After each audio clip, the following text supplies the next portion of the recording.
Hi, everyone, and welcome to the Brim Fishing Project. This is another cracking episode. We're here to review the last in our grand final fortnight. This is the 2024 Hobie Fishing Series Australian Championships.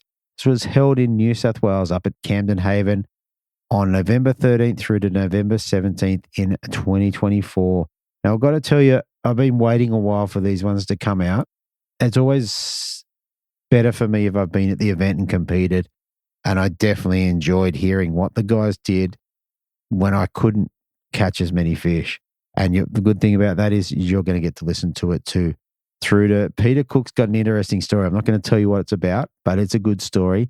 How Grant Oliver caught his fish to come in second place once again is a cracking story, which I've been holding on to telling. And then through to Joseph Gardner coming across from Western Australia, fish a system he hasn't fished before and take out first place and to be the Australian champion. How good is that? The only thing left to do is roll the intros and get into it. Here we go. Welcome to the Brim Fishing Project. This is where you need to be every Tuesday to find out all the latest tips and tricks to help you target brim on lures. You'll get to hear from some of Australia's elite brim competition anglers and see how they were able to achieve their results in competitions around the country. Now, here's your host, the 2019 Hobie Kayak Fishing World Champion, Andrew Deeth.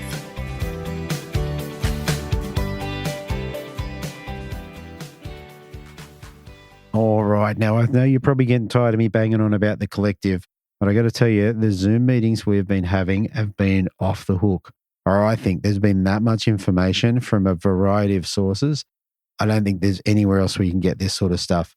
So with the upcoming round in Gippsland Lakes, so personally, I've never fished it, and unfortunately, I'm not going to get down there for this one.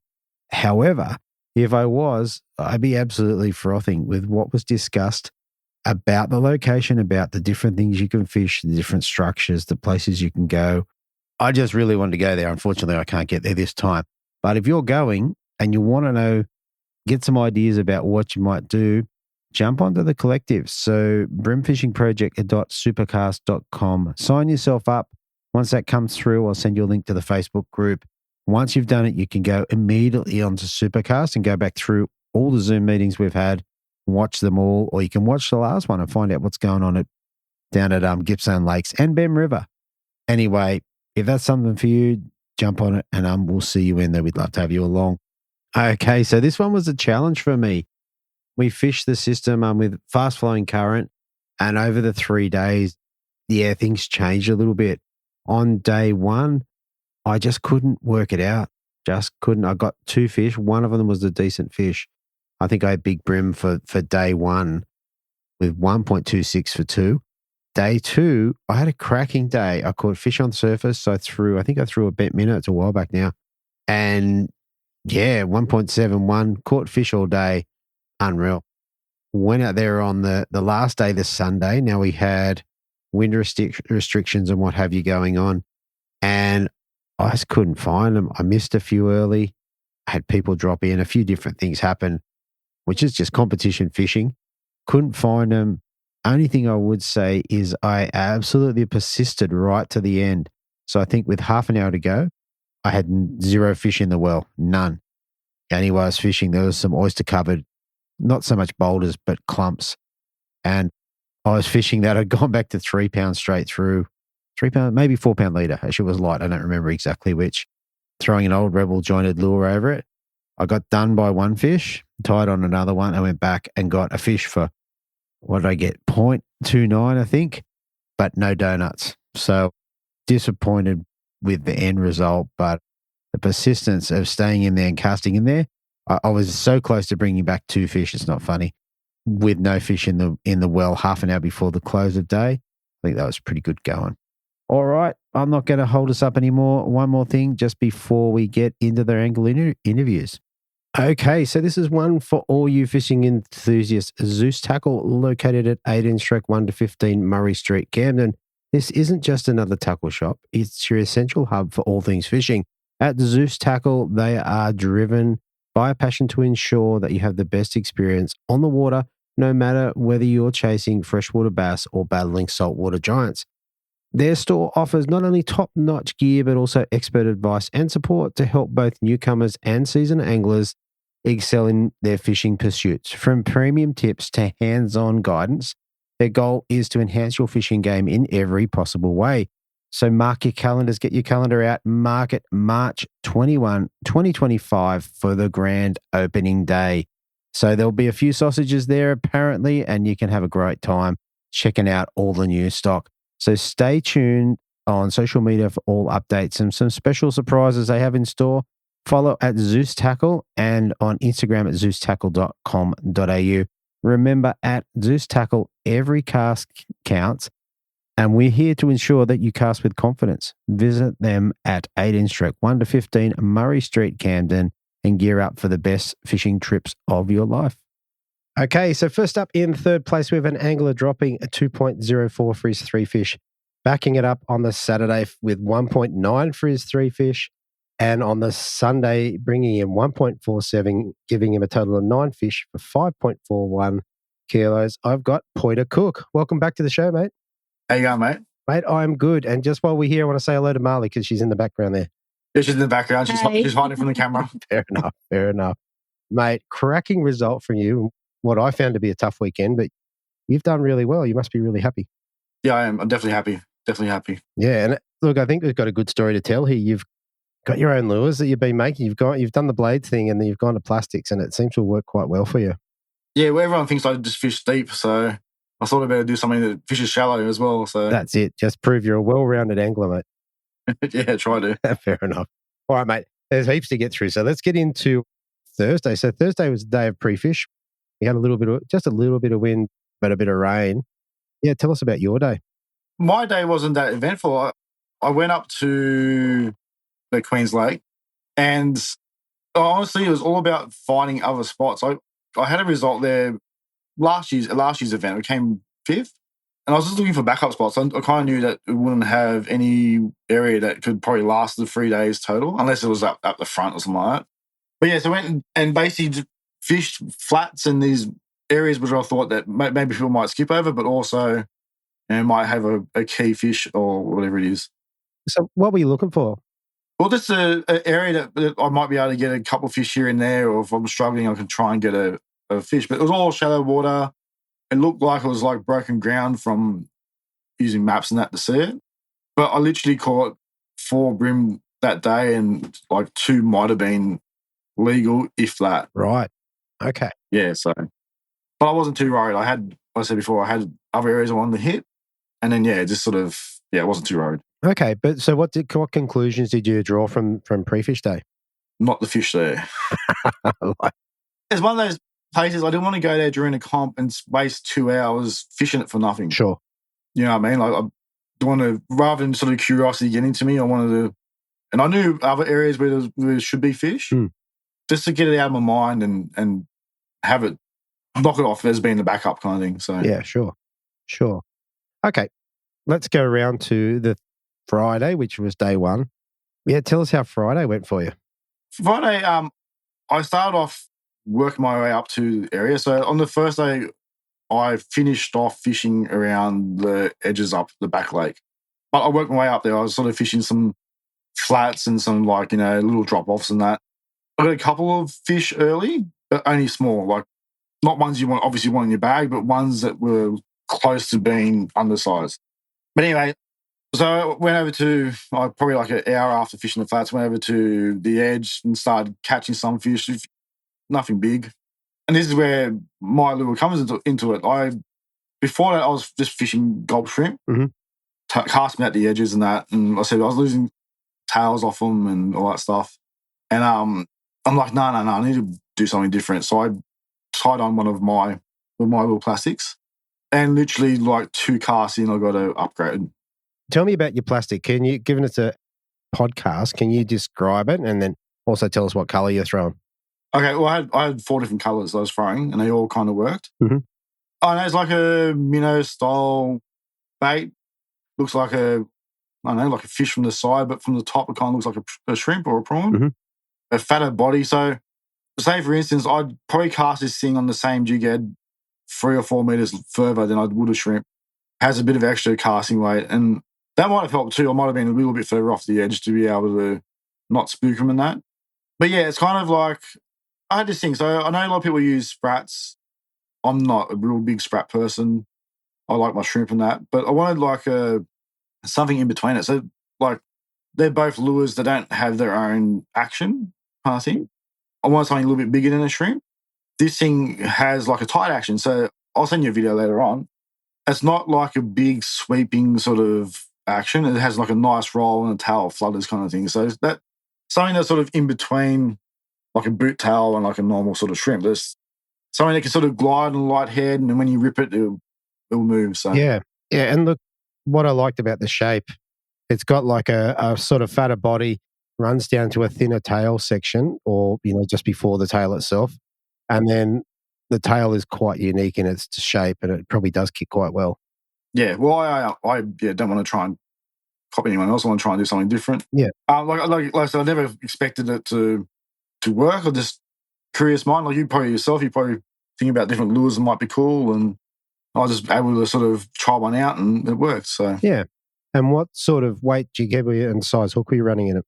A 1/24th and a size 2. Okay, so small hook. Small hooks, yeah. But it's a jig head, not a hidden weight. Jig head, yes.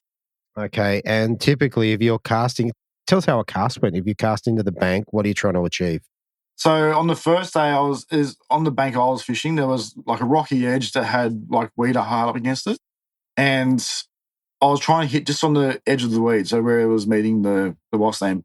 It's funny, so like, as you'll hear the second day, I think the tide really played into it. I got there a little bit later on the first day. I had no tide there the second day, so it didn't fish as good. But yeah, they must have been there just foraging and going through and that. There were like the little key areas, like the edge would be like kind of like a straight edge, and all of a sudden there'd be like a little bit of a finger that would come off. Yeah, okay. And more often than not, there'd be a bite there or a fish there. So yeah, okay. All right. So as your day went through, tell us about your upgrades. Well, that first fish I caught we call it the pod, or it's nicknamed the pod. That's what the lure's called. But yeah, the first fish was literally second cast when I started using them. Got a couple of other ones, and then the one that we were talking about earlier was my biggest of the day, but also the biggest of the comp. When I've cast in and it's hooked up, and a lot of fish were actually coming out of where they were. Yep. And this thing's come out and then it's done like a beeline to like another sort of rocky sort of outcrop, and it stitched me up. So I had to pedal the kayak in there. I could still feel the fish was on, so I pedaled the kayak in there. The nose of the kayak was beached pretty much. I was trying to get the fish out with the rod, but the fish went underneath the kayak, still stitched up. So I threw the kayak on the deck, and I put my feet over the side, and I was hand lining the fish out through all the weed and the rock. And because I had 2 hands full of all the stuff and the net was all tangled up and that, I used my feet to land the fish. Right. So you scooped it up with your feet? Scooped up my feet, yeah. Oh, legend. Was there any spikes? Yes, there was, but it was worth it. All right. And what the fish go? That was my biggest of the weekend. It was like a 38 tipper. Okay, so 34 forks, a decent fish. Yeah, I think it went out like 790. Yeah, nice. And for the weekend, it was a pretty good fish. That's right. Yeah, the big brim was like 900 grams or something like that. So yeah. Fantastic. Well, you must have been cheering after putting that in the boat. Yeah, I was, yeah. I had to compose myself a little bit. Did you? Yeah, I did, yeah. Oh, very good. All right. And throughout the rest of the day, mate, did you get any more? Yeah, so I kept on catching fish all day. I was just getting slow upgrades, like, a centimetre at a time. And there was one point when actually Marty called me to see how I was going in that, and I was talking to her, and I'm like, I have to leave. Like, I can't keep on catching these fish, because I was catching fish that were just under my smallest, but ones I probably would have needed throughout the weekend. So yeah, I ended up coming back an hour early on the first day. Right. Okay. Yeah, so. Fair enough. All right. So on day one, that was your biggest bag for the comp. So you ended up putting just over 2 kilos, which probably had you in third place, I'd imagine. It's third place, yeah. Yeah, wow. All right. Moving on to day 2. So I think, was day 2 the wet day? I think it was, where it was quite... Yeah, Well, I'm not sure where you were. It came and went kind of thing. I actually didn't get too wet, but yeah, it was a lot more overcast and Yeah, right. a lot more rain spots than that. Yeah. So you're up in Queensland. Like I was up in Watson's Taylor or that direction about midday maybe. It bucketed down. Like I did we it. got Yeah. drowned there for about 5 minutes. Okay. No, it was like it came through in sort of little showers here and there, but nothing Like bad. that. Okay, that's upsetting for me. All right. Tell us about your day too. So you had to go back. You went back up there, I take it, and tell us how your fish came. Yeah. So I went back up there, and rather than stopping off and fishing on the way, I went straight to that edge. But there was like from the previous day, there's a lot less water. Yeah. I got a small bag. I pretty much got like a bag of like, I don't know, like 29 tippers kind of thing. Mm-hmm. But there wasn't as many, like even like general bites. It was sort of, this wasn't right. The wind wasn't right for it either. Like it was sort of up until later on in the day, but it was sort of this came and went kind of thing. But then I ended up moving out to a flat later on in the day and upgraded the whole bag.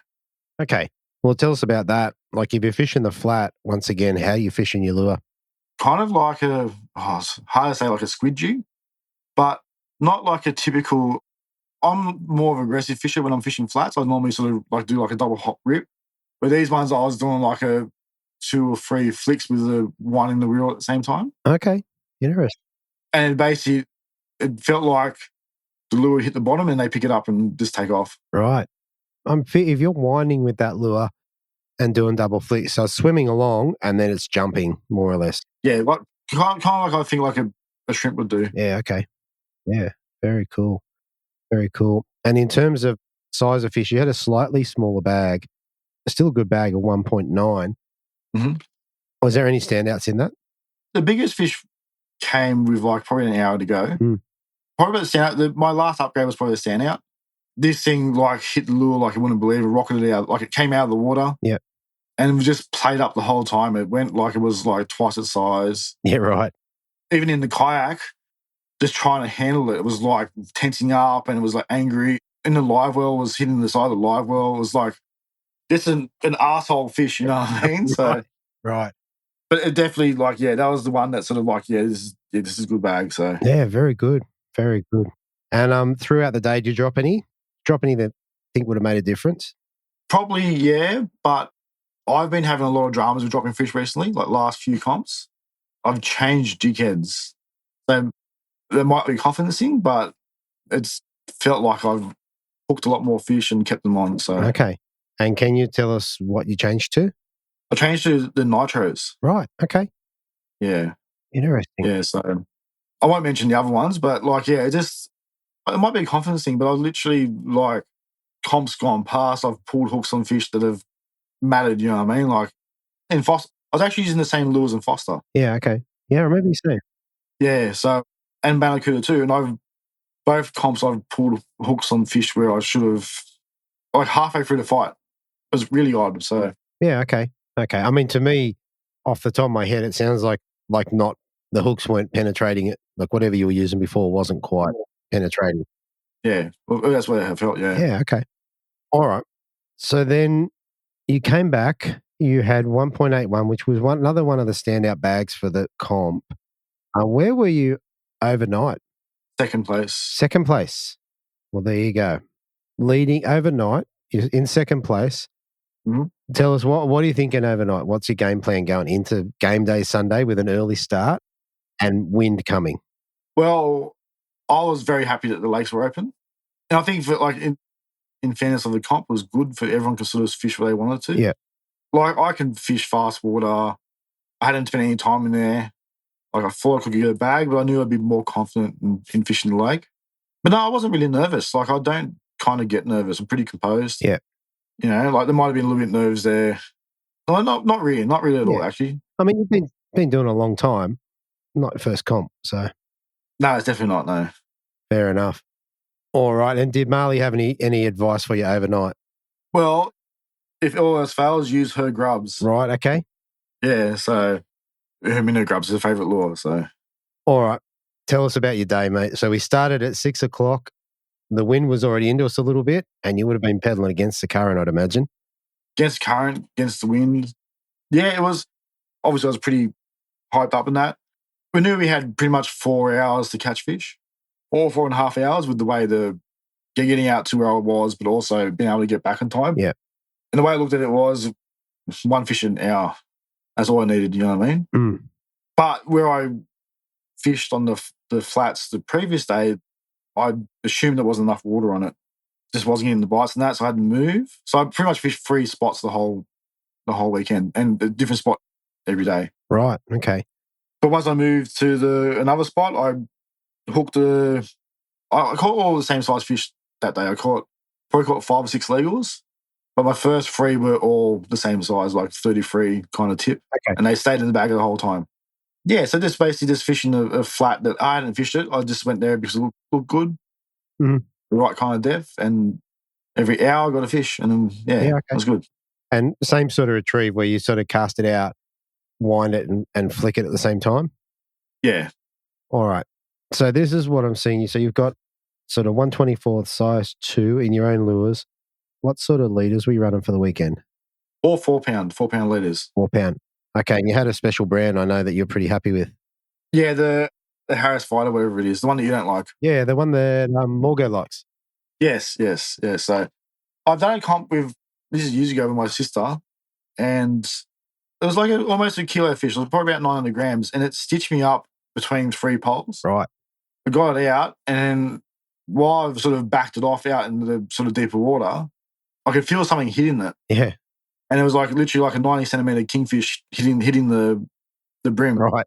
And after all of that, I still got the fish in. Wow. So I had confidence ever since then. It doesn't sort of break, it sort of frays before it sort of snaps. Yeah, okay. I've caught big flathead on it too, with the lure's been right down. I use that in 3, 4, and sometimes 5 pounds. So very cool. To throw your plastic, what rod are you running? the new, is it a Senza? A Shimano rod. Yeah, the Shimano. Yeah. Shimano, yeah. There's been a few guys using them lately. Yeah. I only got it the other week, and in all honesty, the reason why I probably used it because it was rigged up with what I wanted to start with, and I just used it the whole weekend. So I had other rods too, obviously, and they come in, played a little bit, but that was the main one I threw. Yeah, nice. And it's 7'4", so like you'd have, like I could cast this thing as far as I cast a blade almost. Right. Yeah, it was like, I'll have to show you one day, but they cast really good. So what reel then and line were you running? What's your main line? So years ago I bought some 2-pound fire line that was like discounted, like $5 a spool. I have about 40 spools underneath my bed. Nice. And I just use that. And the reel is just a 1,000 size Shimano thing. I've been a Shimano boy, so. I know the 2-pound fire line was really good, and it's probably, I don't know what it's rated to, but it's a lot higher than 2 pound. Yeah, it is, yeah. And once it's broken in, it casts really good. Again, like I've had some fish I shouldn't have got out that have been like really deep in the structure, and they come out. So yeah. No wind knots. Actually, I was using, on that same rod, I was using the Kuriki on the first day, because I had it on another reel, and it kept on getting like tip wraps. Okay. So I swapped the reels over for the next 2 days, and I never got a tip wrap after that. So interesting. Okay. Yeah. But that could have been me being, I don't know, could have been me. So yeah, fair enough. It depends what direction you're casting, towards the wind or against it or across it, and all that sort of stuff comes into play. Yeah. Fair enough. All right, mate, before we move off the fishing, is there anything else we need to cover? Is there anything we missed? Fishing-wise? No, not really. Just like I can fish shallow water too. Yeah, you can fish shallow, you're not just a blade fisherman. Yeah, pretty much. Fair enough. All right. So tell us, actually, let's go to, before we move into what you took home, is there anyone you want to give a shout out to? I'll say thank you to. Well, obviously, first, my beautiful wife. It was our anniversary on the Monday. Yep. And she was quite happy for me to go and do the AC. We have a weekend away this weekend, so it's pretty good. Very nice. And she just supports me. She wanted to drive up on the Sunday, and I was like, well, don't worry about it, because it's more like, driving the family up. It's a long day kind of thing. But she was willing to do that. But always supports me, my biggest supporter. So it's always good to have someone like that. Yeah, and I'm told she gave you a really nice shirt. Yeah, well, yeah. So she's been bugging me about that shirt for ages. That was a birthday present, and Like for the last couple of months, she's been like, "How come you don't wear it for?" And like you've seen it, there's probably obvious reason why I wouldn't wear it out in public. I was so surprised when I seen it on the live stream. So I'm all about surprising her, yeah. So I'm like, you know what, I'll take it up with me. And I kind of asked Chris if it was okay. Yep. And he was very keen. And then when I showed Brad on the Sunday morning, I don't know if we can swear on this, but he was like, F yeah, there you go. Fair enough. Yeah, okay, yeah, cool. All right, and mate, is there anyone else you want to give a shout out to before we move on? Yeah, so I'll definitely Dennis. We pretty much partnered up all year in terms of like accommodation and all that stuff. We talk a bit about our fishing, but also like he's the type of person that we don't have to talk about fishing. We can talk about family and all that stuff. And like, I love fishing. I don't like talking about it all the time. You know what I mean? So that was really good. I've mates too, like my mate Neil, he was almost like my second girlfriend kind of thing, being really supportive in that. Weekend wife. Yep. And then like, you know, like guys like you that help with these comps and with this part, Chris, because obviously, you know, the way he runs them and that. And it's a bit of an experience. Like the ACs isn't a normal comp, it's an experience. You know, you go there, it's sort of, for brim fishing, it's a bit flashy, you know what I mean? And it's a good thing to see. Brad, because he's always asked about Marley, always asks how she is. Yeah, that's pretty much it. Oh, my old man too. My old man came down from Coffs Harbour. Yeah, nice. Yeah, so yeah, that was really nice too. Yeah, very good. All right, mate. So before we head off then, what do you get to take home for third place in a Hobie Kayak Australian Championships? Cash was $750, and then a LaCroix rod. Yeah, a St. Croix. Yeah, that's it. Yeah, that one. Very nice.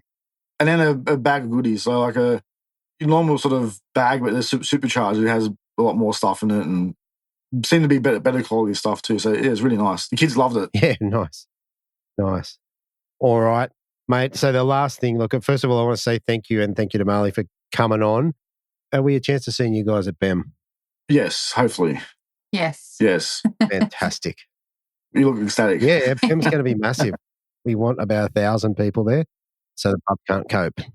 Yeah, sweet. Easy as. Very good. I'll try and drag it down for that. Yeah, very good. All right, guys. Great to talk to you, and I'll talk to you again soon. All right, thanks, mate. See you, Davey. See you later. Okay, if you're in the market for a new fishing kayak or looking to make some upgrades to your existing kayak or possibly looking at kayak fishing tournaments, then HWS is the place to go. They have a full range of Hobie kayaks and stock the latest kayak accessories and are really dialed in when it comes to the best kayak fishing setup for the casual fisher and the tournament angler. hws.com.au, online or in store at the shop 3/638 Pacific Highway, Belmont. James offers free delivery on Hobie kayaks across all Greater Sydney, Central Coast and Hunter. Okay, so not only Hobie kayaks, but they also offer a bunch of accessories. And the beautiful thing about this is with the magic of the internet and what have you, you can send this stuff all around the country. So one of the things that caught my eye in the kayak fishing accessories is the anchoring and drifting. If you listen to the show a bit, definitely love my drift chutes. James has two here to offer. So he's got the Hobie kayak drift chute. So I've used this one. It's quite a good one in as much that it's got a bit of flotation in the top of it. So it always sits in the same position as well as a bit of lead weight in the bottom. So hold that down. So that's a great drift chute. They've also, I see they've got the Lovick drift chute XL, which is obviously out of Scott Lovick Hobie. And being a bigger drift chute, it'd probably be the one I would prefer. Definitely for me in terms of drift chutes, bigger is better. As well as if you just want some simple things like anchors or anchor trolleys, so that's the set of ropes that runs down the side of your kayak to change the position of where the drift chute or anchor pulls from, James will set you up with those. So check it out, hws.com.au. All right, so up next in second place, I have an angler dropping 3 fish for 2.05 on the Friday, backing it up on the Saturday with 3 fish for 1.81, and then finishing up on Sunday with 3 fish for 1.61, giving him 5.47 kilos. And second place, I've got with me Grant Oliver. Welcome back, mate. Hey, mate. Thanks for having me again. Mate, a cracking competition for you. Very, very close to taking it out. Mate, it was disappointing and it was awesome at the same time. I've never felt those emotions before. So to be 200 grams short of an AC, there's only been 15 of them. And to see the fish that would have won it 20 minutes to go on day 3 made it all that much more of a kick in the mouth, but so stoked to finish second. Yeah, mate. Look, second in an AC, you'd take that at the start, but I do feel your pain. And also, like I said before we hit record, like I know that feeling when you're watching the weigh and it's a big comp and you know you're close and you go, I've got it, I haven't got it, I've got it, I haven't got it. We sort of travelled in at the same time, and I sort of worded him up, and I was talking to Greg Lewis, and we're all pedalling back. I said, mate, what do you got? And he goes, I got 1.3. And I thought, well, I've got 1.65 and I'm 350 grams off the lead. So this could be a tie. That's what I was thinking. And fate would have it that his weighed a bit heavier and mine weighed a bit lighter, mate. So yeah, that's right. His went 145 on day 3 and yours was 161. So either way, it wasn't to be for this round. Yeah, exactly. No, there'll be more. There'll be more chances, I hope. There will be more, mate. There will be more. It's a stellar effort. All right, let's get into pre-fish day. So pre-fish day was on the Thursday, and it was a bit of a rough start. Like we had that wind kick in like about maybe 15 minutes before we went to head off. I think that was that day. Yeah, that's southerly. Yeah. Tell us how you went and what your idea was for the day. I travelled up with Mitch, and we were just sitting in the car. We were both full of confidence. I suppose Mitch was fairly confident after having such a cracking year. And he goes, oh, someone's got to win it. I said, well, yeah, why can't it be us? And we sort of pre-fished, and I think he went upriver. And I thought, like, I had all these spots. I'd been on, like, all the apps, and I've never been there before. So I was turning up to fresh water where I'd never even seen the waterway, let alone talk about it, have any tips, have any pointers, nothing. I was going to go upriver and just do what I know in the basin. Sorry, I was going to go downriver to the lakes. So the top lake, which is the Queen's Lake, I think, had a few marks just on Google Maps that I thought might be an effort. And last minute he goes, well, I'm going to go that way. And I said, well, if you go that way, I'll go the other way. So he went into the lake and I went to the mouth and was hoping I was going to get just a really good like crab bite or a mussel bite off a rock wall or something like that. And I sort of started working along that wall in between, they call it the 2 openings into Googly's Lagoon. And I got like small fish on crabs and nothing on a mussel and nothing on a rip baby vibe and just those sort of confidence baits that you normally will pick a fish up on if they're there eating them. I waited for that tide to slow a bit and I went into the entrance of Googly's Lagoon and the cicadas. All I could hear was just like when the cicadas get loud, they don't just chirp, but they make like a hum that's like is on and off sort of hum. And you sort of know how sort of many there are for that to happen. And I thought I'll throw a cicada on and I worked my way around the outside edge with the upcoming tide under the mangroves, I suppose. And first cast of the day, I hooked like a 34 fork. So straight away, you know, it was sort of on. I sort of went another 2Ks down, like Googly's Lagoon, probably like a 2K stretch of bank that you fish that's when the tide's up, you can get in there. I left all that water and went to like the last set of trees. I threw one in there again and about 10 of them came out for it. They all missed it, but they were proper ones. You could see that they were bigger fish. So I hooked one fish. I might have caught one more at like 26, 27 fork. So I caught 2 fish for pre-fish, perfect pre-fish, and then left. Yeah, right. Okay, but you keyed into something really cool. Yeah, just knowing that the bigger fish are there. I didn't know what to expect for bag weights. I didn't know if there was going to be 2.5. I didn't know if there was going to be 1.5. I didn't know what a good weight would be for that waterway. So I did the loop, jumped out. We had to be back by 12:30 anyway on pre-fish. Was it 12:30? I think it was 12 or 12:30. Oh, I don't remember. I just remember someone was late. Yes, someone was late. So, yeah, we packed her up and went back to the cabin and tied some leaders, and that was our pre-fish. So, yeah, very good. All right. So then coming into the Friday, so you've got probably a different plan to what you thought coming up to the event. Tell us how Friday went. I didn't fish the wall on Friday. I went past the wall, and Okay. I did have a couple of casts with the crab. I didn't even key into that entrance wall with the current on cicadas until day 2. So I had a couple of casts, caught an undersized brim, and I said, no, I'm going to stick to what I know. I know that I caught good fish in Googly's Lagoon. I'll head into there. Obviously, the tide was an hour later, so I knew that I had to be in there on that high tide. So I didn't really have that much time because high tide was 8 or 9 o'clock on day 1. It was fairly early in the day. Yeah. The registered time was 8:43, but it's probably just a little bit later than that, maybe 9 or 9:30. Yeah, and I wanted to be in there on those trees half an hour before that high, fish it for that hour, and then get out of there. So I got around there. There's a big oyster farm when you go into Googly's on the left, and that's where I started from.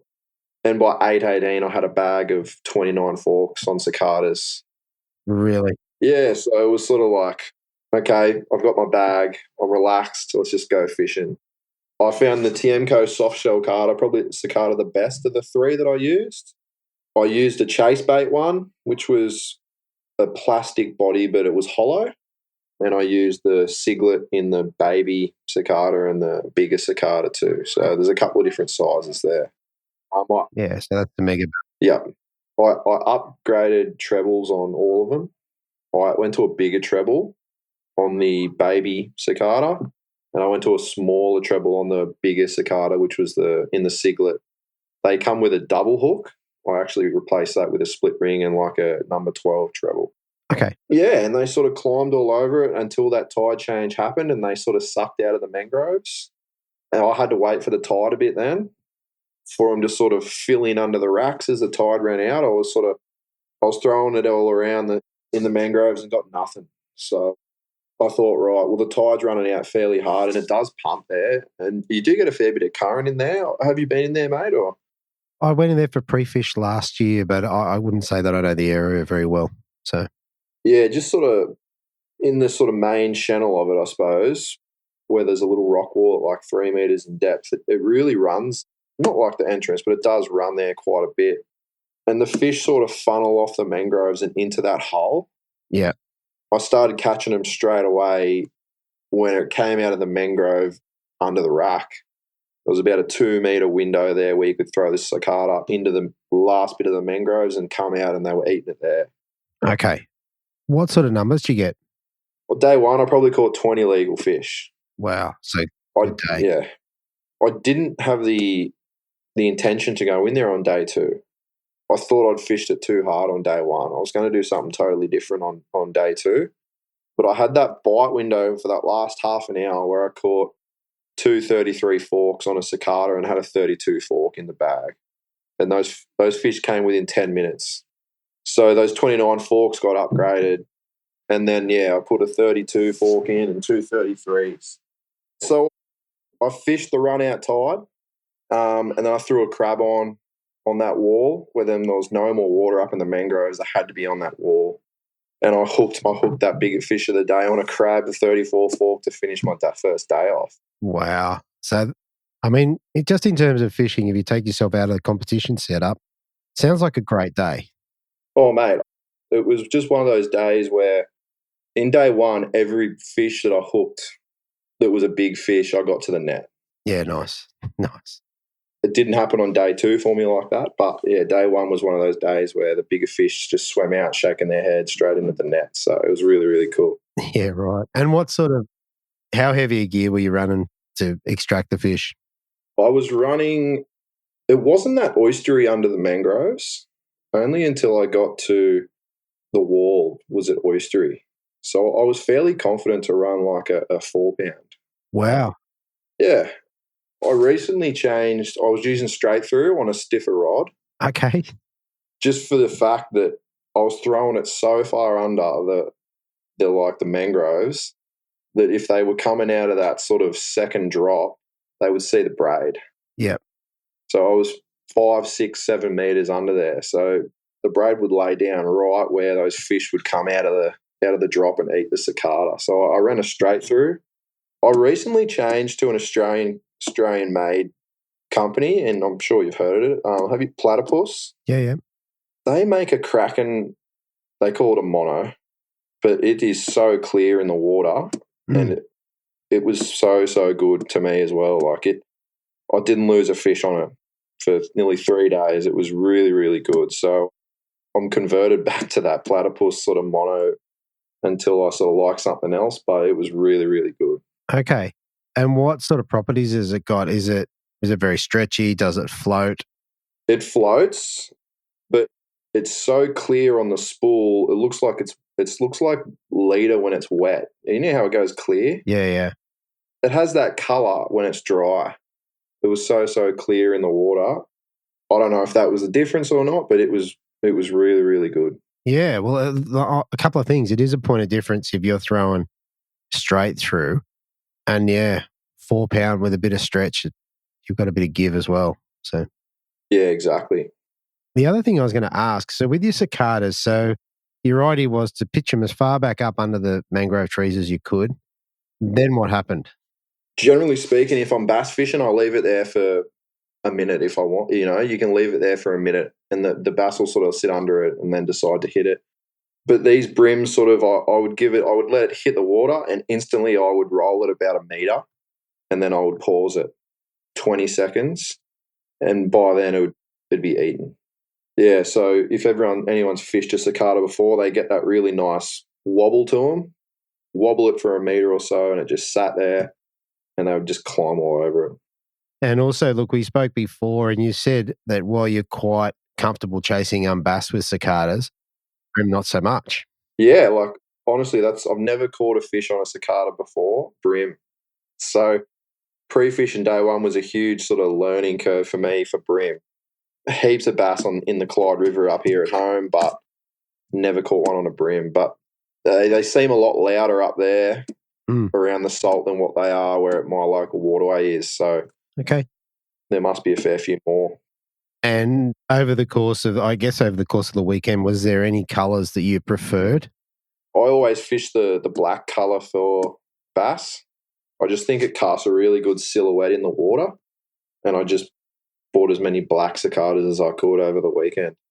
Yeah, right. I mean, most of the cicada, not all, but a lot of the cicadas you see in the water will be black. So yeah, black or brown, dark black brown. Or brown. Yeah. Occasionally a green one. Yeah. Very good. All right. So in terms of day one, you ended up with a great bag of 2.05. Where did that have you overnight? It had me second. Yeah, it had me in second. Yeah, and I had no idea if that spot was going to hold up for day two. It was just sort of, oh, great, I'm in second. Now what do I do? I had nothing else. I had no backup plan. I had no special racks. I had no sneaky spot or a cafe or somewhere where they feed the brim. I had nothing. So yeah. All right. Well, let's go into Saturday. Tell us what you're thinking and what you ended up doing. I saw the bag weights and spoke to a few guys that came out of the lake and they said, oh, like the bigger bites are few and far between. And I knew that Joey was on a good pattern, like on the reef there. And I knew he'd have a really good bag again. I didn't know if it would hold up for 3 days, but I knew it would have held up for at least 2 days. And I thought, far out, I've just got to go where I know those bigger fish are. So I literally rinsed and repeated day one. I had an extra hour of tide. So I got up in there into Googly's Lagoon again. I did fish the wall on the way up with the cicada and I caught, basically I had to throw it in tight because the current was raging so much. I had to throw it within sort of 6 or 7 inches of the wall and they would come out of like a metre of water on that steep drop and eat the cicada. If they didn't eat it in that first 2 seconds or 3 seconds, wheel it back in and throw it out there again. Really? Wow. Okay, so it had changed just a little bit from day one. Is that fair to say? The current was pumping. It was unbelievable. I just never thought to throw a cicada in that much current in that deeper water. Like my kayak, which was sort of 5 or 6 metres off the bank, was in 6 metres of water in some spots. Yeah, okay. So, mate, you're sitting out in 6 metres of water. Tell us about what that was like and how you were handling it. Yeah, so I never thought to throw a cicada when there was 6 metres of water in current. If you didn't get a bite within that first metre of the bank, it was basically reel it back in and get back in there as quick as you can again. I found on the right-hand side of the wall between the two openings into the lagoon, there were overhanging tea trees, and the cicadas were in those trees. Whenever you got to those row of tea trees, you would get a bite. Really? Yeah. So there was about 150 metres of trees overhanging, and yeah, they were sitting under there waiting basically. Wow. And I guess it's an opportunistic feeding moment for them. If something goes past, they either grab it or they miss it. Yeah, and they were so aggressive just because they didn't have the time. Like, as soon as it hit the water, they had probably 10 seconds to make their mind up, and sort of just a reaction bite, and they were just keyed in on that black cicada and a reaction bite. It was really cool. Yeah, okay. Wow. All right. And in terms of catching fish, how did your day go? I caught a lot less fish, which was expected after the sort of hiding I gave it on day one. I caught probably 20 fish at like 28 fork again, or 10 fish at 28 fork. I had one fish out of googlies that I wanted to keep in the bag. It was a 32 fork, and I had a 28 fork in the bag as well. With sort of half an hour to go, I also had like a 26 fork in there, and I just knew that those two fish needed to be upgraded. I finished my sort of lap in Googly's Lagoon, and I had like 40 minutes left before we had to head back in, which was 2:30, so it was probably 20 past 1, and I decided, bro, I'll head back out and I'll do up and back on that wall again. And within 10 casts, I upgraded both of those to 32 fork. Yeah, so it was just straight away that gave me a plan for day 3. Yeah, wow. So 32 forkers, you ended up with 1.81. So I think that they're weighing pretty light. I had a couple of skinny fish in there, and funnily enough, the skinny fish came out of sort of googlies, but that I had one there that was big enough. It was a 33 fork off the wall that was fairly well fed. So, Oh, very good.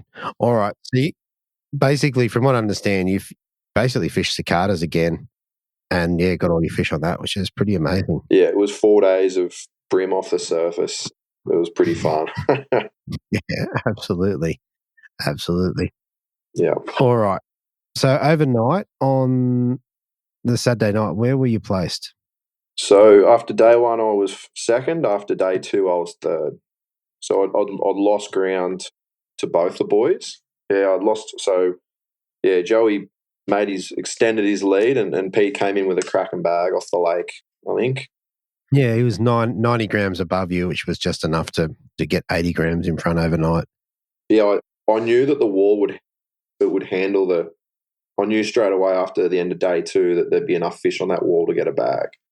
I was probably more confident going into day 3 than day 2. So, okay, a couple of things. So leading into the Sunday, so we had strong wind warnings issued. They were looking overnight at shortening the back end of the session, which they did do to 12 o'clock. But we did start at 6 a.m., which meant a couple of things. So basically, you lost that afternoon period where a lot of people caught fish. And in the morning, when you got there, the tide was totally different really to anything we'd fished. Like, it was much lower. yeah, so we got up to the mouth right on the turn for day 3. I feel the reason I caught them on day 2 in the afternoon is because the tide was stopped as well. So I missed that window on day 3, which I would have loved. I would have loved that slowing of the tide. Even an extra half an hour on that wall on day 3 might have done it for me, but you never know. I got up to the wall on day 3 and there was no tide. We got there at, 10 past 6. We left at 6 o'clock. I had a bag by 10 to 7. In about 15 casts, I had a bag of sort of 28 fork fish. Yeah, okay. That's a good way to start the day on a short day. Yeah, that's for sure. And was there any noticeable differences in how they were taking the lures, or was it pretty much same? Mate, it was just all the same. Yeah, you just throw it in the exact same spot, wait for that reaction bite. If they decide to bite it, awesome. If they don't, you reel it back in and you go again. The good thing about that low tide was that the oysters were out of the water. So the fish that I'd lost over the couple of days off that wall from rubbing me off on oysters couldn't do it. So I was a lot more confident leaving that bait right on the edge for longer because it was sort of there was only a couple of rocks and a bit of sort of weed on the bottom that could really get me in, and it was a bit more of a confidence thing once those oysters were out of the water. Yeah, okay. And were you still fishing the 4-pound platypus? On the wall, because there sort of wasn't a 6 or 7 metre overhanging tree that fish could have seen the braid on, I ran a straight through, but I also ran like a J braid Daiwa J thread set up as well. So the 6-pound J braid grand and the 4-pound J thread with a super long leader. So I run up the rod, down the rod, in about 3 winds. Wow, okay. So definitely quite long. Yeah. And it was really sort of good because you've got that instant feedback. So on that wall, on those bigger fish, you can really muscle them out rather than get that line stretch in the straight through. Yeah, exactly. And on the Sunday, what were you back to in terms of cicadas? What were you running? I had one Tiemco soft shell cicada left with upgraded number 12 hooks on it. And I had 4 or 5 ciglets with upgraded trebles on them as well. And a couple of other like chase bait ones. Yeah. So you had so I had about 6. Yeah, you had a decent handful. Like you probably weren't running out. No, I wasn't worried about running out. I went and bought 4 after day 2, so I only had 2 left. So yeah, okay. I had 6 in me tackle bag, mate, and I was pretty confident that I wasn't going to lose them all. All right. So from your bag of, I think you said 28 or 29 forks, how'd the rest of the day play out? One of the 2 of those fish stayed in there. I couldn't upgrade them. Just before the hole in the wall, the second hole in the wall, sort of more to the ocean side, there's a reef there. I'm not sure if that reef's got a name, but on the inside of that reef, there was 4 or 5 overhanging trees right at the entrance of the wall. Mm-hmm. And I lost a couple of good fish on that reef when the water was a bit higher and the oysters were there. And the oysters were out of the water. They weren't quite up on those oysters yet. And I pulled a 34 fork off that. Okay. So you got a good one, lost a couple. Got a good one there. And I went into Googlies once the tide really started to pump.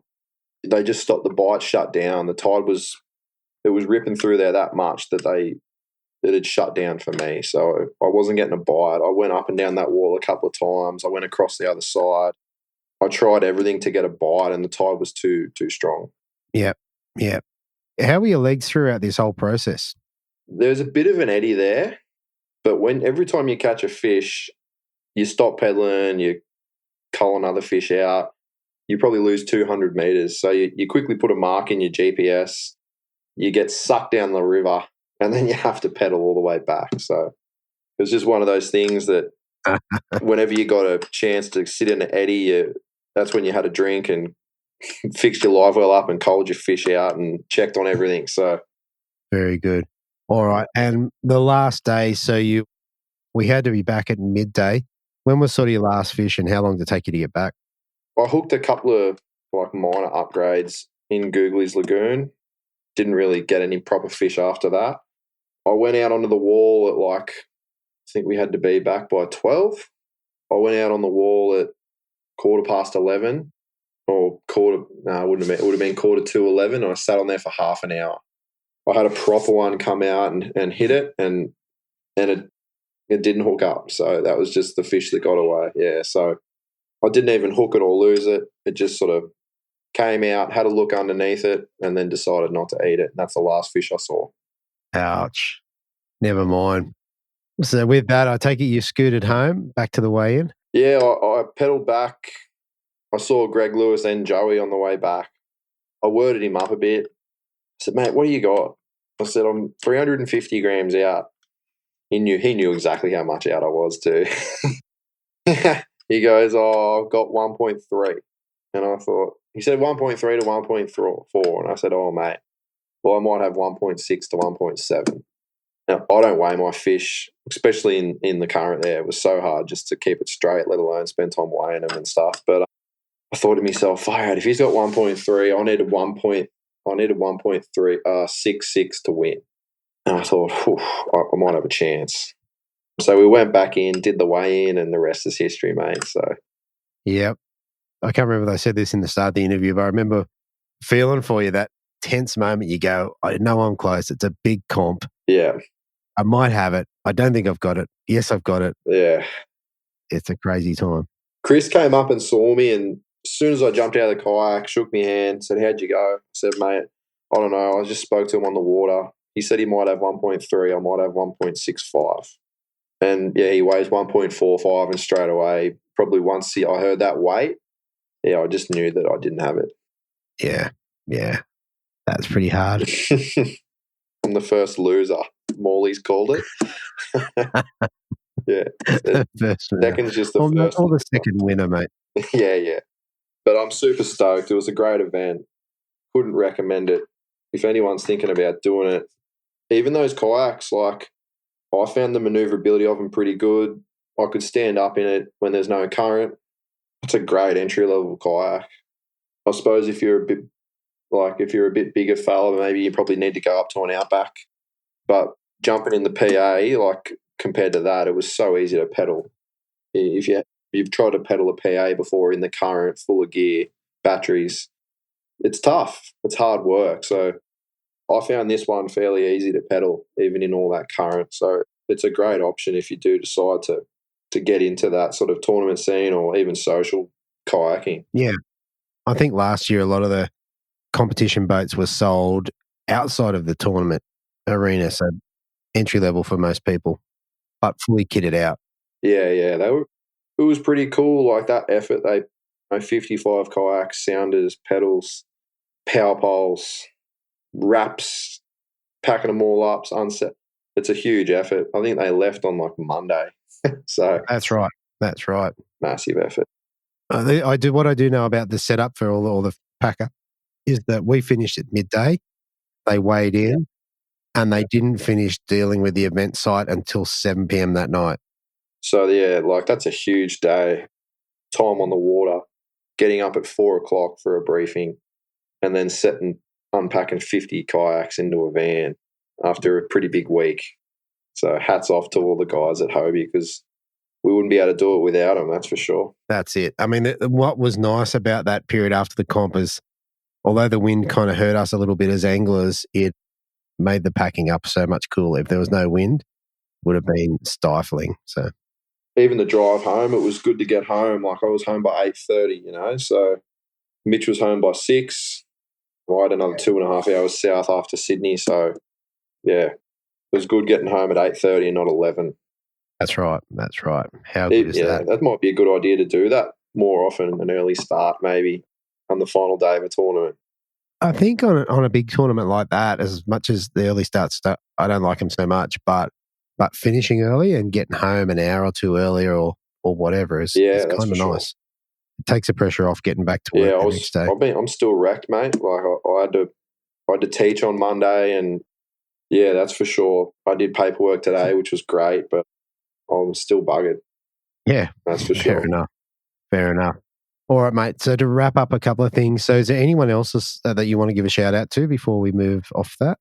Big shout out to Chris and the team from Hobie. We couldn't have done it without them. It's been a great first season for me. I hope it's around for many years to come. I thoroughly enjoyed the season that we had. Shout out to Mitch and Jack to make the downtime and the leader tying and the pub feeds a bit more entertaining. No cheap shots for them because, mate. Mitch had a tough weekend. He got crook on Saturday night. I think his fish weighed as heavy as my fish. His 3 weighed as heavy as my 1 on day 1. So he was feeling it on Sunday on that drive home. So maybe next year he'll get the surfboard, mate. maybe. Fair enough. Yeah. No, that's about it, mate. Missus for letting me get out to these tournaments as often as I can. In between an ABT and Hobie, I'm sort of doing 10 or 11 a year. So yeah, it's a full-on. Fair bit of time away. So she's pretty understanding, which is great. Fair enough. And, mate, the last thing before we shoot off, for second place in the AC, what did you get to take home? I got a St. Croix rod, and it feels amazing. It's going to be my 6'9" boat hole crab rod with braid and 3 pound. So I've got ABT Lake Mac Grand Final. and that's what's going to be set up on that for those boat holes there. It would be a great crankbait rod as well. Really soft, but when it does load up, this feels like there's plenty of oomph down low. So I'm going to be super keen to use that. Got a heap of gear from Daiwa, prize packs. I got some Hurricane gear. I got some Strike Pro gear. I got some jig heads. I got a backpack. I got a shirt. I got hats, and I got $1,000 and a surfboard. How good is that? So yeah, super stoked, mate. No, it was really good. Really, really good. Very good. All right, mate. That is awesome. Look, congratulations on your first season, second place in a grand final. Mate, good luck in the ABT in the next couple of weeks. Thanks, mate. Thank you very much. All right. Thank you. Okay, so last week I spoke to you a little bit about travel rods, about having the ability to maybe be driving past your local waterway and in the back of your car having a backpack, which could contain a rod all rigged up, ready to go, but folded up into your tackle bag. And you can also have, the way these tackle bags are set up, the rod tube, you can have your reel all rigged up, ready to go. So all you've got to do is put that 5-piece rod together. It's got little dots on it to enable you to line it up perfectly without trying to look down the length of the rod, I guess. Anyway, I spoke to you about Jabbers Australia. So I did get out on Friday night last week and took the slack driver and my crossfire lures out on the kayak. So I use this as a normal ride. I actually don't pull it apart very often, and got myself a nice 68 or 69 centimeter flathead on the crossfire, which is very cool.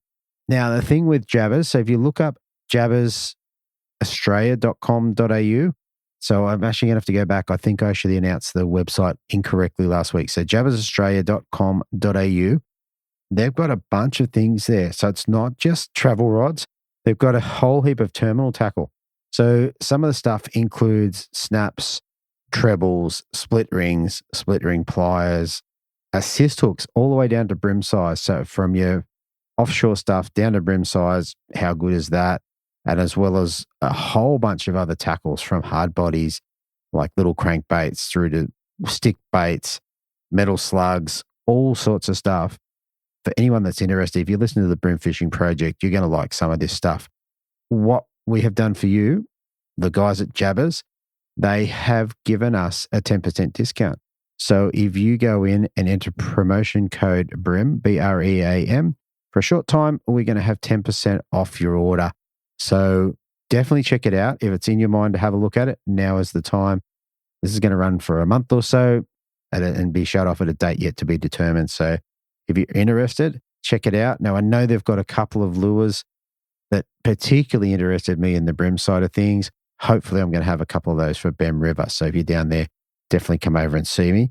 Anyway, in the meantime, jump over to jabbersaustralia.com.au. So jabbersaustralia.com.au. Check it out. Enter promotion code BREM and get yourself some good gear for a little bit cheaper. How good's that? All right. And finally, coming in first place, we have an angler dropping 3 fish for 2.16, backing it up on day 2, which was the Friday, for 2.08. And then on the Sunday, in a shortened day, finishing with 3 fish for 1.45, giving him a total of 9 fish for 5.69. I have the Angler of the Year for the Hobie series, Mr. Joseph Gardner. Welcome back to the show, mate. Thanks, Andrew. Mate, there's a lot to cover here. So, mate, talk to us about the Angler of the Year. So you had a good start to the year. At what point did you decide, let's get really serious, or did you start serious?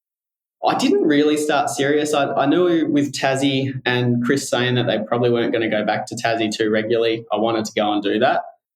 And that really gave me the 4 rounds. And it was sort of dependent how I went in Tassie with what I was going to do with the rest of the year, and managed to start that off well. So I decided to give it a crack. Yeah, 100%. Now, I can't remember exactly. Tassie had a win and a 7th, I think, and the 7th was on countback. I know Prikey got me on countback there, so I had that in the back of my head all year, whether that was going to make a difference 1 point. So, right. And then as the year progressed, I know that you came across to Foster, I think, to try and wrap it up. Yeah, that was right at the end. I know there was probably 4 people that could still take it out at Foster, depending on how things went. And then by the end of Foster, obviously only Tony could really hit me after that. But I think it was the Gold Coast round that really helped out just before that as well. Yeah, right. So, yeah, a great season and, yeah, well-deserved Angler of the Year. Congratulations on that. Thank you. I mean, with the help from Hobie, obviously being able to fly over and still manage to get into a kayak, they've been a massive help throughout the year, not only putting on the events, but being able to help out with organising a kayak, much similar to what we do over in WA. I know Getaway Outdoors over here, Michelle, she helps out a lot of people in WA, and then anyone that's looking to fly over and fish any of our comps, be happy to help out as well. Absolutely. And look, the kayaks that you borrowed, what did you borrow? I know you had Lynxes at one point. Yeah, so I had the Lynx the whole year when I came over. So the 4 comps I came over for, so the 2 Tassie ones, Gold Coast and Foster, I was in a Lynx for all of them. And if it wasn't for that, I wouldn't have bought, I ended up buying a Lynx for Mum, which I think I said in a couple of the podcasts I was thinking of doing it. And yeah, it ended up pulling the trigger on it. So Mum's fishing out of a new Lynx at the moment. How good is that? Look, they're an interesting kayak. I know that the whole concept, it's basically a stand-up paddleboard with fins and what have you, but how good are they to fish out of? Oh, they're awesome. They're so stable. They're more stable. Like I started in an Outback that I stand up in and used to stand up in and fish. Then the Revo that I'm in now, which is probably the least stable of the fleet, but I still stand up and fish in that. But to go in a Lynx, I mean, it's so stable just to be able to jump up. Yeah, it's perfect. And then obviously with Mum, she can take it out herself quite easily. It weighs practically nothing. So yeah, fantastic. All right, let's roll around to the Australian Championships. So we're in Camden Haven. Now, was this your trip to the arena? Your first trip, sorry? Yeah, so and I found that there wasn't a lot online for the system either. Obviously, hasn't been a lot of comps there over the years. Not a lot of info. Okay. So what did you do? So how did you sort of get a game plan together that was good enough to enable you to win? Well, I think fishing Foster was probably quite helpful. Obviously, that's not too far away from the arena, so good sense of the similar sort of tides and current that we'd be working with. And then separate to that, fishing the Gold Coast round a few months prior, I also did the ABT leg of that trip. So there was the Tweed River on that one, which actually I felt fished pretty similar as well in terms of where the fish were sitting on the rock walls and what I sort of had to throw to get them to bite. So I think fishing those couple of rounds really helped out, given there wasn't much available online. Yeah. So with Camden Haven, you have a decision to go up, sort of upriver to Watson's Taylor or upriver to Queens or then downriver to Googlies and all that sort of area. Why'd you go down? Well, we split it up. So came over, obviously, Travis and Alex from WA, we all came over together. So we actually split up the pre-fish. Alex went up into Queens, Travis went out into Watson Taylor, and then I shot over into Googlies and downriver and had a look there. Okay. And based on that, downriver? Yeah, I didn't do much fishing of the actual main walls downriver, but we did have a bit of a walk. We came a day early, so just did a morning walk down that wall on the first day. And there was fish there, not like they probably are in spawning times when they're coming in, but there was still definitely fish there. And then over in Googlies, I found fish were there, but there wasn't a great deal of size, but I had a bit of a backup plan in there if needed as well. So, yeah, that was pretty much the plan set, was I was going to go down there and just swing for the fences. Yeah, which is what you have to do. All right. And then in terms of, so before you hit the water, what were your thoughts in terms of lures? Yeah, before I hit the water at all, so I sort of wanted to match in what I found at Foster and then also over in Tweed as well. So I sort of only threw 2 real lures all weekend. That's from pre-fish all the way through. And that was a brim prawn and a Daiwa Bait Junkie wave minnow. That was pretty much it. Found fish on them in pre-fish and then carried that through all the way. Very good. All right, well, we're going to dive back deep into those in a minute. So let's get through into pre-fish day, which was the Thursday. And this was I think this was the day I keep getting confused where I think they said, line us up for the start, and about 10 minutes before we went, the wind hit. Was that day or was it comp day? Can't remember. I can't remember. I think that was that day. The wind definitely picked up and it just was the complete opposite to what it was supposed to be as well. Yeah. But it definitely picked up. Okay. All right. So tell us what you did on pre-fish. So pre-fish, I headed straight down into Googlies. There was so where the big flathead is on that corner, we went and had a drive around the day before as well. Similar sort of rock walls to what was downriver further as well. So I started just in that main channel, Googlies Creek, just throwing up along the edges through there. Every 10, 15 metres, I'd have a cast, watch the fish follow the lure through and just sort of quickly wind it in. I caught a few fish through there up around that sort of 28 fork was probably the biggest. And then I went into Googlies and fished the racks and marked a few different rack systems through there that had a few fish, but they definitely weren't plentiful, although there was fish in there. Yeah, okay. And then on pretty much that was the whole pre-fish done. On the way back out, I decided to quickly just run down and have a look at the downriver sort of around those main rock walls and see what the current was like, which was almost unbearable in some of the bits. Yeah. So what you mean by that is basically you couldn't go against it. Yeah, there was one stretch which is where most of the bigger fish sort of came throughout the whole weekend. The one set of reef where it sort of narrows up and is only 4 to 6 metres deep at the deepest. So it's quite a lot of water pushing through it. You can hardly even pedal against it. To get through that section to an eddy further down, I sort of had to hug the rock wall just to even pump through it. Yeah, wow.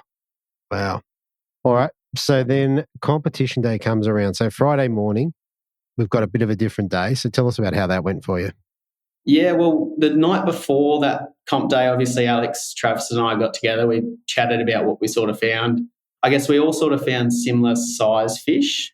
Alex went up into Queens, but didn't really knock it out of the ballpark, and the water quality up there he didn't really like the look of. So we sort of all ruled that out. And then Travis said the water was a bit better heading down towards, up towards Watson Taylor. So Alex and Travis made the decision to go there, and I thought I'd try and push my luck in the current down on the rock wall, see how it went with my legs for that day. I thought I might get a few hours fishing, but in the end I found a couple little eddies down there that I could hang out with and relax and still catch fish in. So, yeah, leading into that comp day, I was pretty confident I could get down there and get fishing. I just wasn't sure how many other people were going to come down that way. Yeah, fair enough. I mean, the thought of pedaling in that current didn't really excite me, so I left it. It's pretty full on. Fortunately, there was a couple little bits where you could relax in, but other than that, it was, a lot to deal with. Fair enough. All right, well, tell us about catching fish on the Friday. So on that first day, I headed down. There's a boat ramp down towards Ocean Drive, which is sort of where the rock wall starts. So I fished each day. I tried to start, those first couple of days, I started on that boat ramp. There's a floating pontoon there. Didn't get anything on the first day, so moved on then to the rock wall where I probably had a bag in 10, 15 minutes straight away, and they were all sort of 28 fork. So that was a good way to start, and then just sort of fished my way down that rock wall all the way, pretty much right the way down to the boundary where the end of the steel fence is, and then switched over the other side, fished the rock wall all the way back, and then the tide switched. Right. So correct me if I'm wrong, the tide would have been running in at that point. Yeah, so we had the run in. So each day, besides the last day with a bit of a change of times, we had the run in, so we were pedaling against it the whole way there, doing about 2 knots or 4 k's an hour full ball. And then on the way back, you're pedaling into the run out. So into the current the whole day. Yeah. And when you got down to the boundary, did you see the sign or what? Well, which sign? The boundary sign. Yeah, well, the boundary signs was on the southern side, and then the northern side has that steel fence sort of end. So got pretty much casting right on the edge. Well, there you go. And okay, so then in terms of lures, what did you start with? So I started with a brim prawn on a 1/28th hidden weight and sort of varied that from 1/28th to 1/40th to unweighted, and then all the way back through to 1/28th, depending on the tide cycle and which sort of area I was in. And all that involved was casting it up current and letting it slowly drift back down and bumping it over the rocks as it sort of came down. And you watch the fish, they come out from the rocks and go straight to it, watch it all the way to the kayak and eat it. Right. Okay, so in terms of you're paddling against the current or potentially sitting in an eddy, Are you casting parallel with the shore then, or is it you? Yeah, parallel, pedaling against the current and then just letting that, winding the slack line and slowly giving it a few twitches when it's about to hit a rock so it bumps over it. Okay. Like, it surprises me you could see it. So are you standing up or? The water was crystal clear. Yeah, okay. And that's basically how you got your bag, or at least you started with your bag then? Yeah, so I did that pretty much all the way along the rock wall until that tide sort of changed a bit, and then I'd switch over to the wave minnow on a 1/8 bait junkie jig head as well and fish that just down a little bit deeper. There's a reef down there called Klondike Reef, which is just near the hole in the wall where Goggley's is. So that reef there is where we found most of the fish, but it was really hard to fish unless it was on the slack tide. So that's where I fished the wave minnow, sort of towards that sort of 10:30, I think the tide changed on that first day. Then fished it just down deep along there, sort of 3.5 to 6 metres they were sitting. Okay. And did any particular colour work for you? Just the motor oil. Just motor oil. Okay.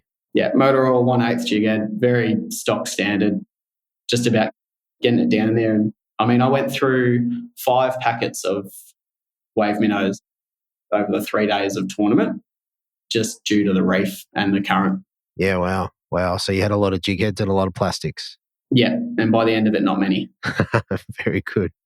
There was, on that first day, the big one I got came right as that tide had changed. That was actually on a brim prawn before I'd switched to the wave minnow, and that was probably in 3 metres where it just wafted down and took off.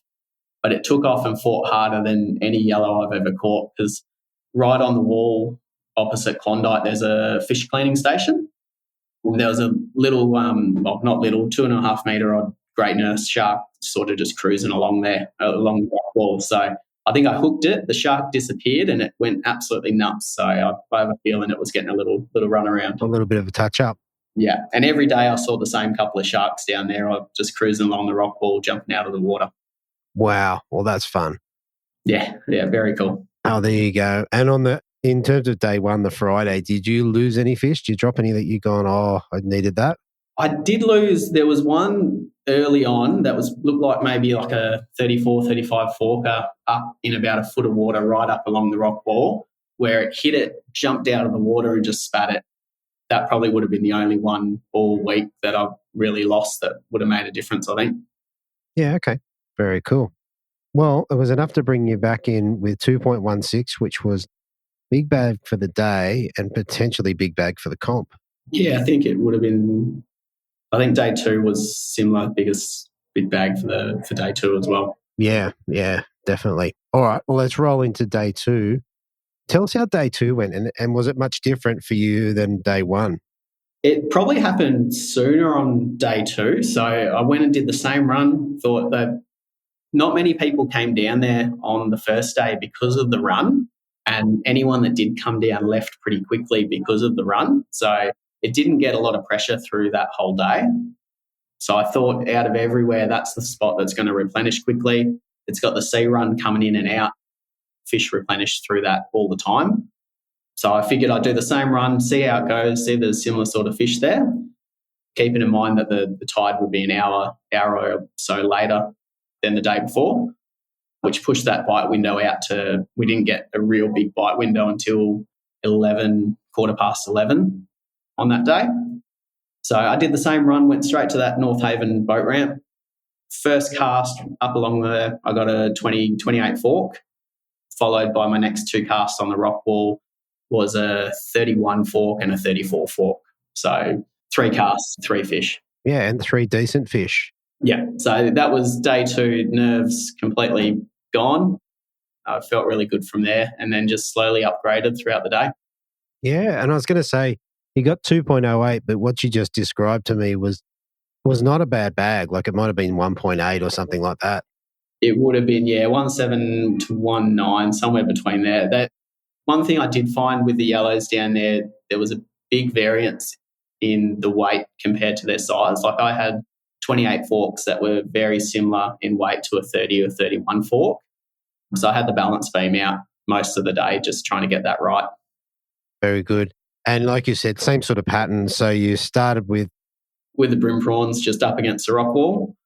And then as I moved down, I did switch to the wave minnow a little bit earlier. So just down from the hole in the wall, there's on the other side, so the northern side, there's actually a little eddy that forms along probably about a 60-odd metre stretch of wall where the current flows the opposite way. So it's a perfect little eddy. So I did start with a wave minnow earlier on that day too along there. And I picked up in front of the Hobie boat a pretty good fish, another 31 fork right on that eddy where it ends. Yeah, right. So, and then just continued down the wall, switched over, came all the way back, and then fished that Klondike Reef right at the end where the tide changed. So David Shanahan and Tyson Hayes were both there each of the days, and we were all catching fish around each other. Yeah, nice. Yeah. I think I had 2 late upgrades on that reef on that second day. So they were both on the wave minnow 1/8 down deep, and they were both similar, so 31 fork. So I had a bag all around that 30, 31, and then the big one at 34 fork. Yeah, which, like we said, gave you a good bag in terms of the day. So, the best bag for the day again. And for the 2 days so far, what sort of lines and leaders are you running? So I started each day with 8 pound on the rocks, and then as the day went on, moved over to 6 pound. Didn't go any lighter than that. In fact, on the last day, I upped it and fished 8 for most of the day. Yeah, right. Fair enough. So then, as we came into final day, so you're well placed, but we had a weather change coming through, and which was threatening at one point to maybe cancel a lot of the day, but then definitely shorten the day. So what they did was shorten the day back to 12 o'clock, brought the start time in earlier, which meant the tides were quite different on the Sunday. So how'd that work out for you? Well, I was a little bit stressed with it because the tide change for that last day was going to be around that 12:15, given the 11:15 the day before and then 10:15 the day before that. So it really threw out that tide change. But there was a chance we might just catch that morning change. So the low in the morning, we thought we might just catch it starting at 6 or just before 6. Headed straight down there, and we missed it by about 15 minutes. Yep. Yeah, I did hear. So I thought it might throw it all out a little bit. I was just hopeful that we could get a bag pretty quickly on that early change, but yeah, wasn't to be. No, so then with a shortened day now, you haven't got your tides exactly where you want them. How'd the fish come? So slowly on that last day, because I wanted to get that tide change, I headed straight to the reef. So I didn't do what I did the previous 2 days and start on the boat ramp and the other rock wall. I know Prikey went down there and pretty much did that start run, so the boat ramp and then that other rock wall. I saw him there the day before as well. So I was umming and ahhing if I should go there and do that first again or just try and beat the tide. I left that for him and went straight to the reef, and it was already pumping in. So Corey Lean was down there. He dropped a big one first up. And then David Shanahan and Tyson, I know they lost a few around there as well trying to fish the current. It was too much for me to stick there, so I went further down the wall and fished the eddy and managed to pick up a bag through there. If you were fishing the eddy on the last day, were you throwing wave minnows or aqua? Yeah, I didn't get really anything on brim prawns. I stuck with the wave minnows because I was going to fish the reef to begin with, and then fish those along the wall. It was also the low, so the water quality wasn't as clear as it had been the previous days. Like we hadn't had that clear run-in come through. So it was already really murky to begin with. So I started just with the wave minnows and pretty much fished them the entire day. Okay, cool. And for the fish, you got your smallest bag for the comp, so you had 1.45. Did you get many fish, or did you just scrape a bag together, or how'd that look? It's pretty similar all of the days. I probably caught 10 to 15 fish that would have been legal each day. I was just missing that size on the last day. Yeah, okay. One other thing that I didn't ask, with your brim prawns or the Ikigi aquas, what colour were you running? Just the salt and pepper, just the white one. Just the bird poo colour? Yeah, that's it. Fair enough. All right. So then tell us, you're paddling back. You know you got a smaller bag. You've probably got a reasonable idea of what it is. What's going through your head? Well, I passed, I think it was Grant Oliver on the way back, and he said he's got like a 34 fork and a couple of high 20 forks or low 30 forks. And I thought he'd get me. Yeah. So I weighed in really early when I got back and sort of just walked away and couldn't stand there. Yep, fair enough. It is a nervous weight. I did see Grant pacing a bit. Yeah. So, and then Cookie as well. I mean, his bag was probably more than what he thought he had as well. That wasn't too far out of it either. So it was pretty close in the end. But yeah, pretty happy to walk away with it. Fair enough. All right. I think we've covered the fishing off pretty well. Was there anything we need to add in before we move off? I don't think so. I mean, I had an awesome week away with Travis and Alex, and thankfully Alex's work, United Hire, they hooked us up with a car, which was awesome to have for the weekend, save some money, and was perfect to take down. So very good. All right, mate. Let's start with Angler of the Year. So you won a prize for that. What do you get to take home for that one? Angler of the Year will be, I believe, a Manic Tackle prize. I haven't heard from Chris yet what exactly it'll be, but my thoughts are maybe something Sims related based on what they've handed out for most of the year, which is awesome. I can't wait to get that. Absolutely. All right. And then as Australian champion for 2024, what did you get to take home from the AC? There's a whole mix of stuff. So a massive pack of lures from all the sponsors, especially Daiwa being one of the major sponsors, which included some wave minnows, which is great. So I've restocked on a few of those. I got an edge rod, which is one of their top of the range ones. So good for cranking and things like that. So, and then separate to that was 1,250 cash, and then the kayak I fished on. Nice. So I've gone from having 2 kayaks at the start of the year to now having 4. Nice. So everyone needs 4 kayaks. Exactly. I think I'll use the Compass though. Yeah. I mean, from somebody going from a PA to the Compass, they probably aren't that accustomed to it. But for me, that little bit of extra space is probably worth the trade-off speed I'll lose from going from the Revo. Revo, yeah. But I think it'll be beneficial, especially with the power pole on there as well. Yeah, absolutely. I thought you might leave it over here for when you come and fish over here. You'll have one already good to go. That's not a bad idea. Fair enough. Still have to find a way to cart it around though. Yeah, I'll leave it at Hobie. All right. Very good. All right. Well, then, mate, that's great. Mate, congratulations on both accounts. Thanks for coming on. But before we leave, mate, is there anyone you want to give a shout out to or say thank you to? Yeah, I wouldn't have been able to do it without a particular person who lent me their life jacket that seems to have a lot of mojo with it. I think that person might have won another comp wearing that same life jacket a long time ago. So that's what I've heard. Yeah. So some sort of a world's qualification or something he won over in the Gold Coast. So that's right. Good mojo, that life jacket's won a Worlds and an Australian Championship. Yeah, you have to put it up on eBay. Yeah, maybe. No, but thanks for that. And I mean, thanks. Like we had like I said, there wasn't a lot of info on the system.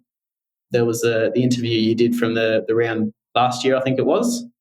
Being able to have a platform where you can go and listen to how people have done on certain waterways, even waterways close by. Like I went back through and listened to a few of the ones from Foster as well, just to sort of get a bit of a feel for the system and what it might fish like. So to have a platform where you can go and actually listen to how people are fishing in an arena is awesome, and that's really credit to you for putting all this together. Thank you. Appreciate it. And I think that is why you managed to get the Angler's Choice. I mean, the amount of time and effort you've put into this for everyone, it's really been awesome. That was a nice touch, a very nice touch, and I hadn't, to be honest, I hadn't thought about it much, and it was good. A bit embarrassing at the same, but quite good. Oh, definitely not embarrassing. Well deserved, and I think everyone has you to thank for improving their fishing over the last couple of years. Yeah, and at the same time, all the anglers like yourself has now been on many, many times, coming on and sharing information that just helps everyone get that little bit better is really awesome. Yeah, I had a really good comp as well. I mean, this year especially, I've gotten to know a few more people a little bit more, and I mean, the Hobie series is great. So many friendly people that are just there ready to help when you need it. Yeah, it is definitely good for that. All right. So is there in addition to that, is there anyone else you want to give a shout out to? Yeah, so just Hobie. The boys we went away with, yourself, that's pretty much it, to be honest. Fantastic. All right, mate. Congratulations. It is. I did say before we hit play, I've been trying to do this for 14 or 15 years and you've done it. So congratulations to you. And yeah, hopefully you've got another 2 comps, mate. So there's a reasonable chance we're going to talk again before the end of the year. Well, we'll see. I think I'm really looking forward to Lake Mac. By the time this is out, that would have been run and done. So we'll see how that goes. But the ABT one looks interesting with a bit of a reduced field as well, only 30 boats fishing it. So it'll be cool to see how that goes. Yeah, I think it'll be a great comp. I'm looking forward to seeing the results from that. But bring your weather gear. You might need to contact Chris. I've seen it, and I'm annoyed that Chris didn't have it all ready to go because I've only got the basic wet weather gear at the moment. So I might actually have to go to the shops before I fly out in a couple of days and get some more, to be honest. It doesn't look very pleasant. New South Wales always brings the worst this time of year, it seems. Apparently. I'm not going to say anything. Yeah. Actually, back to the comp as well. I know people were a little bit antsy about Chris maybe changing the times and that, but that wind blew up like crazy at the weigh-in. So it's actually pretty fortunate he cut that back in the end. Yeah. Look, the way I look at that sort of stuff, it's up to those guys to make their decisions, and they make the decisions on the information they have as best they can. And that's it. Exactly right. And the way that wind blew up, I was pretty happy I wasn't out there. Yeah, me too. And the other thing is, as much as everyone wants to fish for a long time, finishing 2 hours or 2.5 hours early on the final day makes a lot of people's lives a lot easier anyway. They can get home without panic. So that's kind of cool. Yeah. Get back and open a beverage quite quickly. Exactly. All right, mate. That's fantastic, mate. We're going to leave it there. And like I said, good luck on the weekend. Thanks, Andrew. Thanks, mate. All right. So there it is. That is it for 2024. It was a great year. We did a lot of competitions and we finally wrapped it up. We did miss a few. I had trouble getting a few things down. But in any case, we had a show every week, which was pretty good. I hope you liked the stories from Peter running his own soft plastics, which is a great story. And I was quite surprised to hear about it. Talking to Grant, fishing cicadas. I mean, how fun is that to fish 3 days? And then obviously Joseph Gardner coming over, the guys working as a team and then getting the result, becoming Australian champion. Congratulations to him. It's something I've aspired to do for 15 years or 14 years. And he's been able to do it across the country from where he lives. I don't think it gets better than that. Anyway, 2024, that is a wrap. We are going to head out into the 2025 season. I'm going to bring them to you as quickly as I can, and hopefully we'll have a great year. So thanks for listening. If you've got anything to add or you want to give me some feedback, shoot me a message and let me know what you're thinking. Anyway, I'll talk to you next week on the Brim Fishing Project. Thanks for listening. Hopefully you were informed, inspired and entertained. If you were able to learn something or just enjoyed listening, please consider subscribing and rate us on your favourite podcasting platform.